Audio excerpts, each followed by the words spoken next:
Welcome back to the channel. We finished off with verse 10 in chapter 9 of the book of Revelation. So we'll continue on with verse 11 onwards. So this chapter is going to be split into two. We've already covered the first half, and it ends with verse 21, which I hope we will get to today. Last time my video was rather long. I don't know if that was okay with you guys. I did quite a lot of reading. I try to avoid doing too much reading today. All of us, I think, can read. So the purpose of the videos is to give you some nuggets, and then you go and do your own research. It's not for me to be reading everything here. All of us can read. That's why I'm telling you where I'm getting the information from that explains the symbols of the book of Revelation, or just sharing books with you in general, so you can go and read on your own, rather than me doing a lot of reading. So verse 11, as we carry on with chapter 9, verse 11 starts by saying, and they had a king over them. They had a king over them. Who is the they? It's talking about the locusts, okay? Because if we go back to here, verse 3, and they came out of the smoke. Remember, the smoke represents Islam and its false doctrines. It says they came out of the smoke, locusts upon the earth. Okay, these are not literal locusts.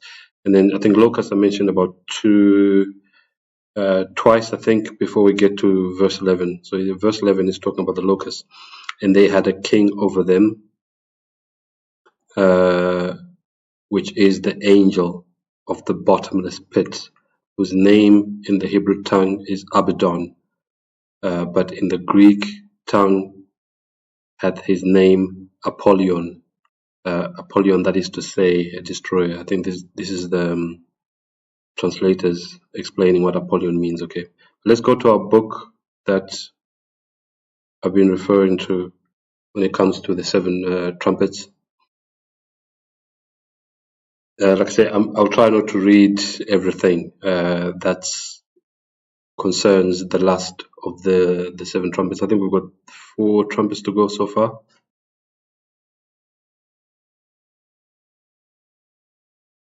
So in terms of the verse saying that they had a king over them, it says here, from the death of Muhammad until, and Muhammad is Muhammad, okay, the so-called founder of Islam, who was really a puppet who was used by the Catholic Church.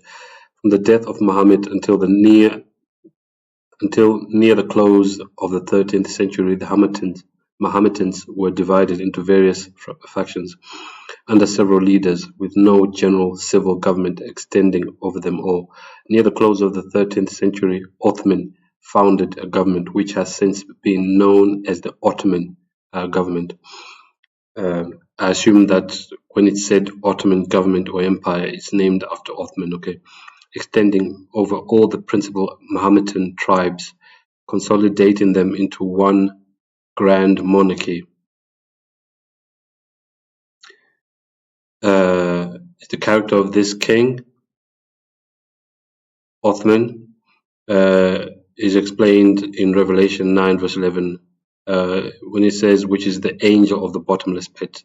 And an angel signifies a messenger or minister, either good or bad, not always a spiritual being. The angel of the bottomless pit, or chief minister of the religion which came from thence when it was opened, that religion is Mohammedanism, and the Sultan is its chief minister. So the Sultan is the one who's referred to as Abaddon or Apollyon. I'll just read this here very quickly. The Sultan or Grand Signor, as he is indifferently called, is also Supreme Caliph or High Priest, uniting in his person the highest spiritual dignity with the supreme secular authority.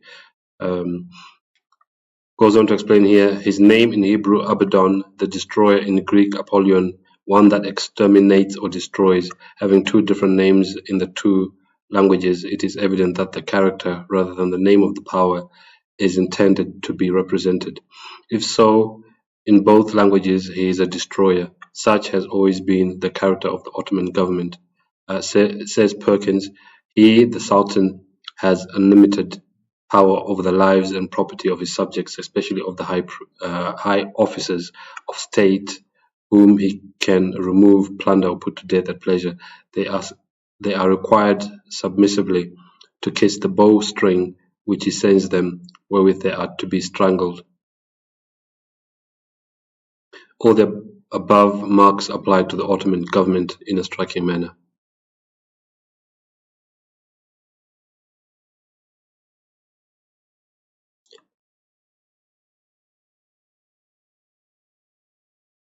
So let me just make sure that we've covered the whole of verse 11.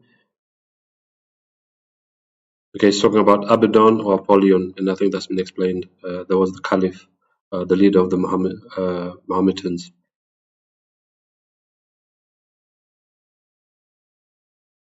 Verse 12 says, "One woe is past, and behold, there come two woes more hereafter."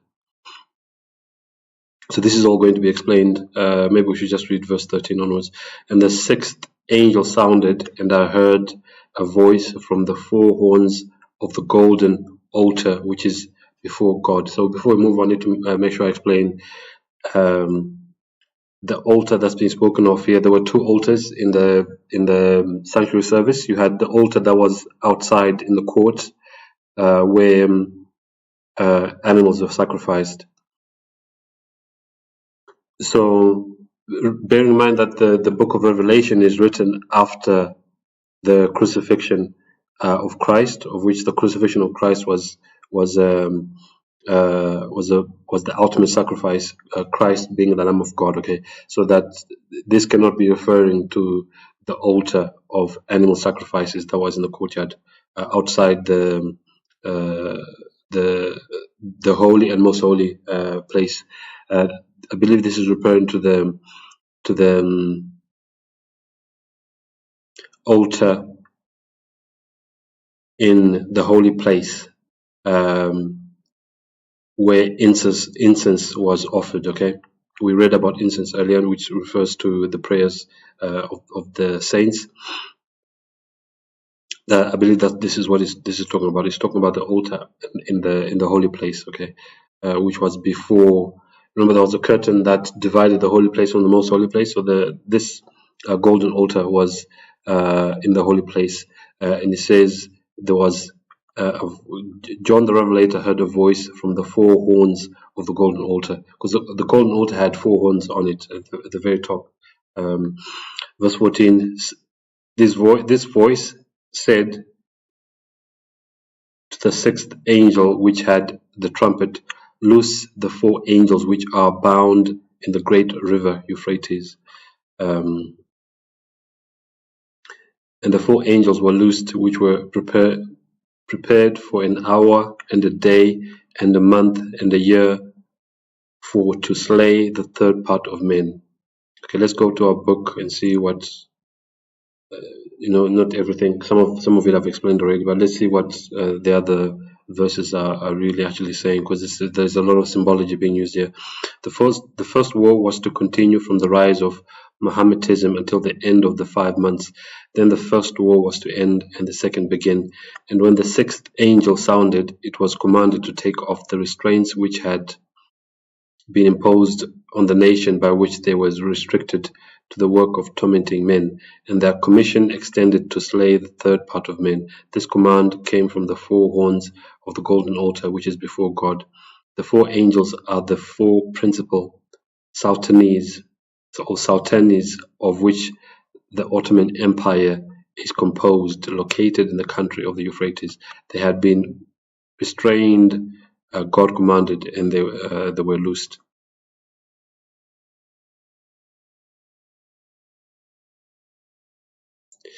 I'm really trying to keep things simple so that it doesn't get too confusing. When I was in the army, they used to say, keep it simple, keep things simple, and then it won't be too confusing. The four angels were loosed for an hour, a day, a month, and a year to slay the third part of men. What does this all mean? This period amounts to 331 years and 15 days. Remember that time in prophecy, when time is referred to is not to be taken literally. Remember, a day is a year. A day is a year in prophecy. So all these periods that I mentioned here, when they are added together, it comes up to 391 years and 15 days. But although the four angels were thus loosed by the voluntary submission of the Greeks, yet another doom awaited the seat of empire. Amurath the Sultan, to whom the submission of Decoces was made, and by whose permission he reigned in Constantinople, soon after died, and was succeeded in empire in 1451 by Muhammad II, who set his heart on Constantinople and determined to make it a prey. He accordingly made preparations for besieging and taking the city.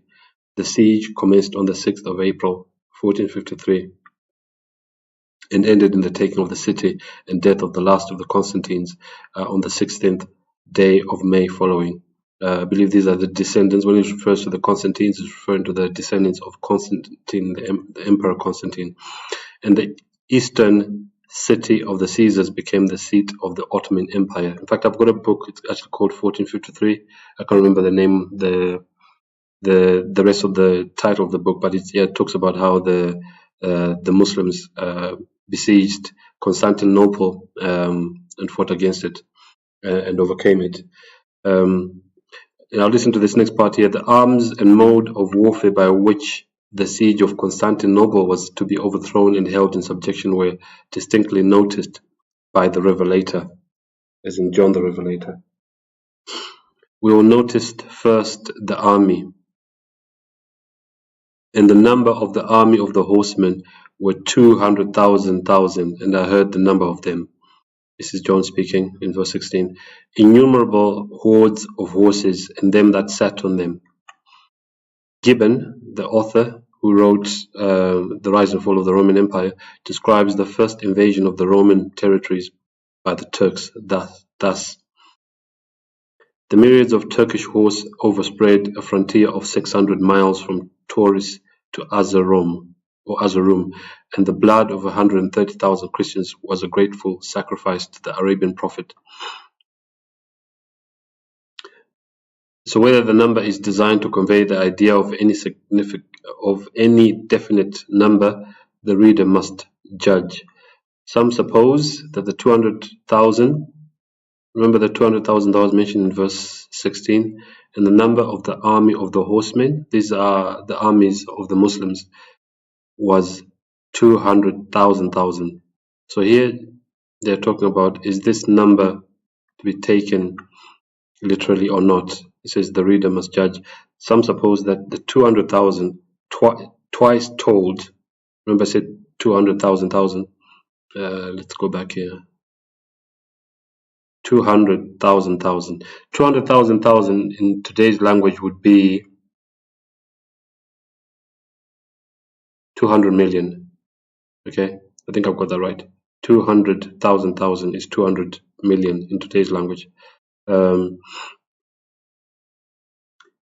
It says here, some suppose that the 200,000 twice told is meant, and then following, some historians find that number of Turkish warriors in the siege of Constantinople.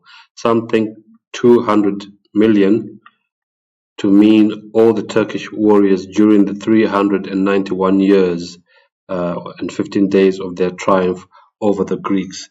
I confess this to me appears the most likely, because to have 200 million warriors on horses sounds too much. So they're saying here this number might be to do with the soldiers or the warriors who fought against, who invaded parts of the Roman Empire in the 391 years and 15 days. But as it cannot be ascertained whether that is the fact or not, I will affirm nothing on the point. Verse 17, and thus I saw the horses in the vision, and them that sat on them having breastplates of fire and of jacinth and brimstone, and the heads of the horses were as the heads of lions, and out of their mouths issued fire and smoke and brimstone. On this text, I shall again refer to Mr. Keith for an illustration of it. The color of fire is red, of hyacinth or jacinth blue, and of brimstone yellow. And this, as Mr. Dobaz observes, has a literal accomplishment, for the Ottomans, from the first time of their appearance, have affected to wear such warlike apparel of scarlet, blue, and yellow. Of the Spahis, particularly, some have red and some have yellow standards, and others red or yellow mixed with other colors. In appearance, too, the heads of the horses were as the heads of lions, to denote their strength, courage, and fierceness. So all this is being said to try and explain what Revelation 9 verse 17 is saying. It says, the horses that were used by the Muslims in their invasions of the Roman Empire, especially Constantinople, which has been referred to recently, just read earlier.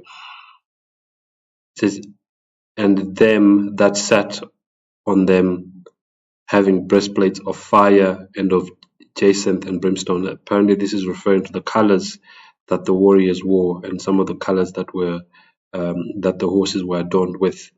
Okay, but let me share with you something I shared with you last in the last video. Well, let's just go back to it. If you look at the illustration that I shared last time, when it says here, let's go back to our book.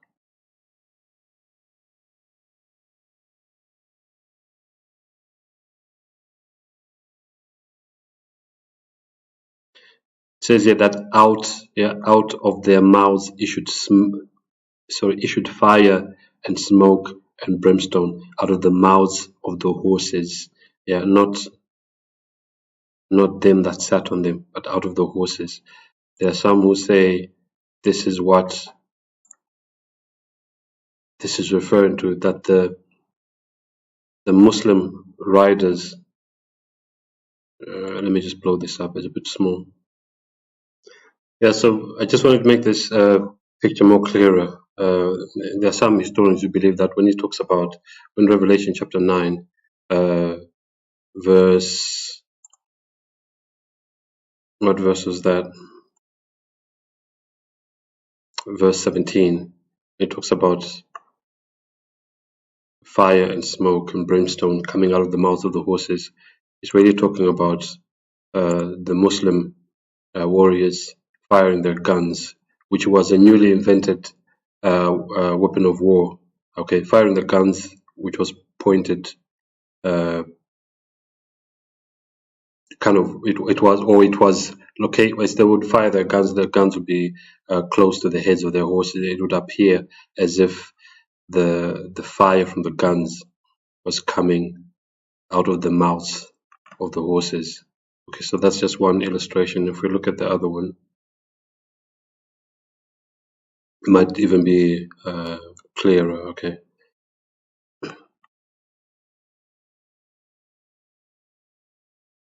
So this is what some claim this is talking about, as you can see here. To someone else looking, especially if someone was on the other side of the horse, it would look like there's fire coming out of the mouth of the horse. This is what some claim that this verse is talking about. Of course, we know that fire and brimstone does not come from the mouths of horses, so quite clearly not to be taken literally. If we carry on reading, I think I read all this earlier. Without rejecting so plausible an interpretation, the suggestion may not be unwarrantable that a still closer and more direct exposition may be given of that which the prophet saw in the vision. In the prophetic description of the fall of Babylon, they who rode on horses are described as holding the bow and lance, but it was with other arms than the arrow and the spear that the Turkish warriors encompassed Constantinople, and the breastplates of the horsemen in reference to the more destructive implements of war. might then, for the first time, be said to be fire and jacinth and brimstone. The musket, which is a gun, the type of gun, had recently supplied the place of the bow. When it says supplied, you're talking of taking the place of the bow. Fire emanated from their breasts. Brimstone, the flame of which is jacinth, was an ingredient both of the liquid fire and of gunpowder. Congruity seems to require this more strictly literal interpretation is conformable to the significancy of the same terms in the immediately subsequent verse, including the same general description. A new mode of warfare was at that time introduced, which has changed the nature of war itself. Up to today, guns are still being used. Of course, there are other weapons which are being used, which even President Trump said, I think it was after the kidnapping of Nicolas Maduro in Venezuela. President Trump said that there are weapons out there that the public are not supposed to know about, so that even he as president could not talk to the public about, because it's supposed to be a secret. It says here, in regard to the form of its instruments of destruction and sounds and sights unheard of and unknown before, were the death knell and doom of the Roman Empire. Invention outrivaled force, and a new power was introduced, that of musketry as well as artillery in the art of war, before which the old Macedonian phalanx would not have remained unbroken, nor the Roman legion stood. That which John saw in the vision is read in the history of the times. Verse 18, by these three was the third part of men killed, by the fire and the smoke and the brimstone which issued out of their mouths. But remember, they would not be taken literally. This is talking about these new weapons of war, guns and other forms of weapons that had been invented at that time. So besides guns, there was also cannons that were invented as well around that time. I think we might read that in this video or later on in the chapter. Among the implements of destruction, he studied with particular care the recent and tremendous discovery of the Latins, and his artillery surpassed whatever had yet appeared in the world. A founder of cannon, a Dane or Hungarian who had been almost starved in the Greek service, deserted to the Muslims. Unfortunately, it doesn't mention who this Dane or Hungarian was, but there was a European. They're not sure whether he was Dane or Hungarian, who left the service of the Greeks and joined the Muslims, and was liberally entertained by the Turkish Sultan.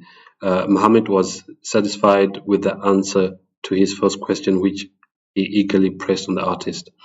Am I able to cast a cannon capable of throwing a ball or stone of sufficient size to batter the walls of Constantinople? I am not ignorant of their strength, but were they more solid than those of Babylon, I could oppose an engine of superior power.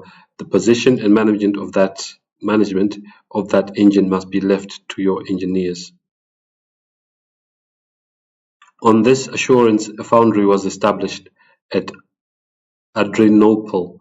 The metal was prepared, and at the end of 3 months, Urban produced a piece of brass ordnance of stupendous and almost incredible multitude. Perhaps this is the name of that Danish or Hungarian man. A measure of 12 palms was assigned to the bore, and the stone bullet weighed about 600 pounds. 600 pounds in kgs, for those who don't use pounds. We don't use pounds here in Zimbabwe, but 600 pounds is roughly about half of this weight, 300 kgs, I think. That's how much the ball weighed. That was, or the bullet, it's a stone bullet that would be put in the cannon. A vacant place before the new palace was chosen for the first experiment, but to prevent the sudden and mischievous effects of astonishment and fear, a proclamation was issued that the cannon would be discharged the ensuing day. The explosion was felt or heard in a circuit of 100 furlongs. The ball, by the force of the gunpowder, was driven about a mile, and on the spot where it fell, it buried itself a fathom deep in the ground. Now, I think here where it says 13. Don't know if you can see where it says 13. I think it says what distance that is. The fathom is about 6 feet. So just roughly about my height, okay, into the ground. That's how deep the ball went. For the conveyance of this destructive engine, a frame or carriage of 30 wagons was linked together and drawn along by a train of 60 oxen. 200 men on both sides were stationed to poise or support the rolling weight. 250 workmen marched before to smooth the way and repair the bridges. This is when the cannon was being transported to the outskirts of Constantinople as the Muslims basically fought against it. It says, and near 2 months were employed in a laborious journey of 850 miles. So this is why, if you go and purchase that book, 1453, it talks about the Great War that the Muslims waged against Constantinople, and eventually, with the use of cannonballs, actually managed to destroy or damage and destroy the walls that protected Constantinople. Very interesting reading for those who are interested in war and how it has shaped the world that we live in. But like I said, I don't want to do too much reading. You can go and read that for yourselves. Okay. So basically, when it talks about Revelation chapter 9, 16, 17, around there, when it talks about fire and brimstone, and Jason is talking about warfare with the use of guns and cannon and cannonballs. Okay.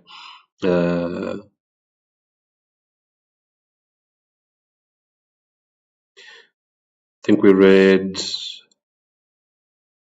finished with verse 18, if I remember correctly. Let's just go back. Let me just go back and check. I don't want to miss anything. Yeah. So by this new form of warfare, the third part of men were killed. Okay.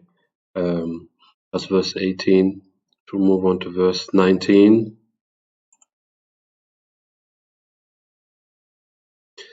For their power is in their mouth and in their tails, for their tails were like unto serpents and had heads, and with them they do hurt. Let's see if we can find that, verse 19. Yeah, so that book is not really explaining verse 19 onwards. It kind of just finishes by talking about the seventh trumpet, but not really going verse by verse. So I'd read verse 19, and verse 20 says, so all this, if it's still confusing and you want to understand what every single symbol is referring to, this chapter is talking about the rise of Islam and how the Muslim armies invaded the Roman Empire. But specifically, these end parts of the chapter are talking about how the Muslims besieged and invaded Constantinople. Remember that Constantinople was named after Emperor Constantine, and Constantine is the one who moved the capital of the Roman Empire from the Vatican, from Rome, to Constantinople, and named it after himself. Of course, today it's not called Constantinople anymore. It's Istanbul in Turkey, which is the capital of Turkey. Okay, so verse 20, and the rest of the men which were not killed by these plagues, yet repented not of their works. Let me just make sure I read that properly. And the rest of the men which were not killed by these plagues, yet repented not of the works of their hands, that they should not worship devils and idols of gold and silver and brass and stone and of wood, which neither can see nor hear nor walk. And this is still happening today. We have men and women, grown men and women, who worship idols made of gold and silver, contrary to God's commands, including the first and the second commandments. Okay. Verse 21, neither repented they of their murders, nor of their sorceries, nor of their fornication, nor of their thefts. So remember that I said previously, may have been in the last video or the one before that, that all these things that we've read, starting from about chapter 4, I think, of Revelation, where it talks about the four horsemen of the apocalypse, is referring to judgments that are coming upon the earth. So God allowed this false religion of Islam to rise up. Of course, it was created by the Catholic Church, as I referred to in my last video, but He allowed all this to happen, and this was used as judgment on those who were unrepentant, as referred. These are being referred to in verse 20. Just like Babylon, although Babylon was not a righteous nation, God allowed it to conquer the nation of Israel, including the last remaining tribe, which was the tribe of Judah, was conquered, and some of them were taken to Babylon as captives, including Daniel, the prophet Daniel, and his friends Shadrach, Meshach, and Abednego, and many others. Okay, so God allows nations to and actually allows nations to conquer other nations, and it even uses them as a punishment against those who are unrepentant. So this is what this last part of Revelation chapter 9 is talking about. So yeah, I'm sure there are other resources out there that can explain, a bit more in more detail what this chapter is talking about. You can go and maybe do your own research and find that for yourselves. But thanks for watching the video once again, and I'll see you in the next one.